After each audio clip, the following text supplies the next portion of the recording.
Tere! Täna õpime tõenäosusteooriat. Teooriat, mis aitab meil ennustada sündmuste toimumise tõenäosust.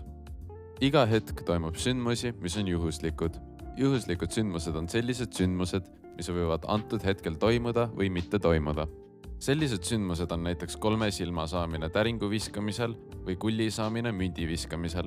Matemaatikas iseloomustatakse juhuslikke sündmusi arvsuurusega 0 ja 1 vahel ning seda nimetatakse sündmuse tõenäosuseks. Mida lähemal on tõenäosus 0-le, seda ebatõenäolisem on selle sündmuse toimumine ja mida lähemal on tõenäosus 1-le, seda tõenäolisem on sündmuse toimumine. Kui sündmus, mille tõenäosust mõõdetakse kindlasti juhtub, on tõenäosus 1, aga kui antud sündmus on võimatu, on tõenäosus 0. Näiteks tõenäosus, et maakera teeb 24 tunni jooksul ühe tiiru ümber oma telje, on 1, aga tõenäosus, et võidad olümpiaadi ilma olümpiaadil osalemata, on 0, seega innustan teid osalema olümpiaadidel. Vaatame lihtsat näidet. Kujutame ette, et viskame täringut. Täringul on 6 külge ja igal küljel on erinev number 1 kuni 6-ni. Soovime teada saada, milline on tõenäosus, et veeretades täringut saame numbri 4. Selleks loeme kokku kõik soodsad võimalused, mida on ainult 1, sest täringul on ainult 1 külg number 4-ga. Seejärel loeme kokku kõik võimalikud tulemused, mida on 6, sest täringul on 6 külge. Järgmisena kasutame valemit P võrdub M jagatud N-iga, ehk tõenäosus võrdub soodsad võimalused jagatud kõikide võimalike tulemustega.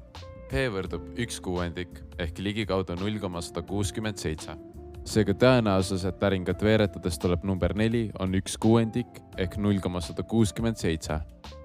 Teine näide tõenäosuse mõõtmisest on mündi viskamine. Mündil on 2 külge, kiri ja kull. Kui suur on tõenäosus, et münti visates saadakse kiri? Kui soodsateks võimalusteks saite 1, siis lugesite õigesti. Soodsaid võimalusi on 1, sest mündi külgedest on vaid 1 kiri. Nüüd lugege kokku kõik võimalused. Kui vastuseks saite 2, siis lugesite õigesti. Kõiki võimalusi on 2, sest mündil on 2 külge.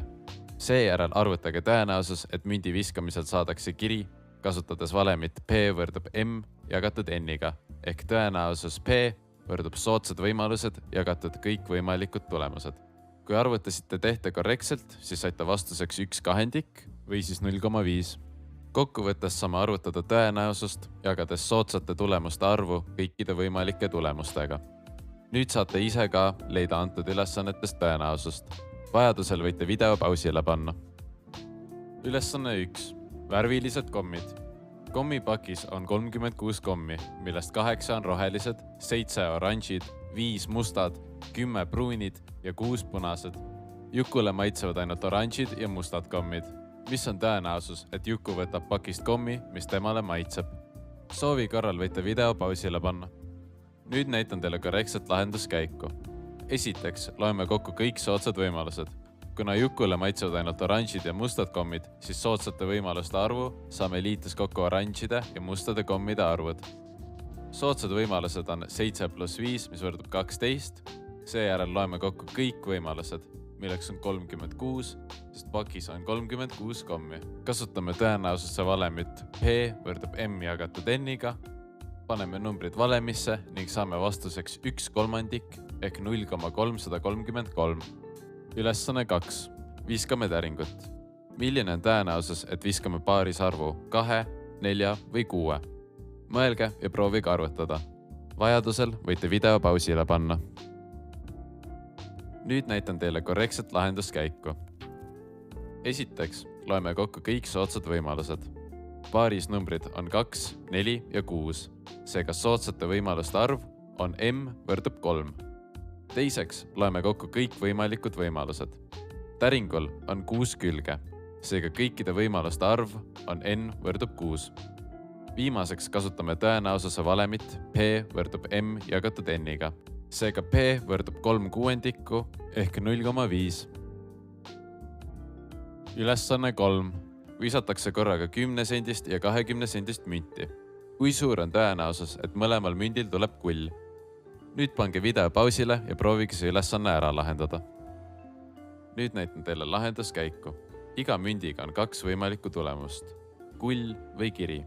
Kuna visatakse 2 münti, on kõigi kombinatsioonide arv N võrdub 2 × 2 ehk 4. Võimalikud tulemused on kull on nii 10 ja 20 sendisel, kull on 10 sendisel ja kiri on 20 sendisel, kiri on 10 sendisel ja kull on 20 sendisel või kiri on 10 kui ka 20 sendisel. Nendest variantidest on soodne tulemus ainult üks, millal mõlemad mündid näitavad kulli. Seejärel rakendame tõenäosuse valemit. P võrdub M jagatud N-iga, kus M võrdub 1 ehk ainult üks soodne tulemus, N võrdub 4 ehk kõik võimalikud kombinatsioonid. Seega leiame tõenäosuse, mis on P võrdub 1/4 ehk 0,25.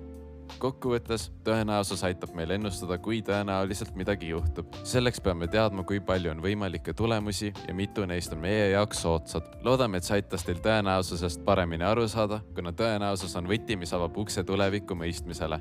Õppides tundma mustreid, õpime ette nägema kaootilist maailma.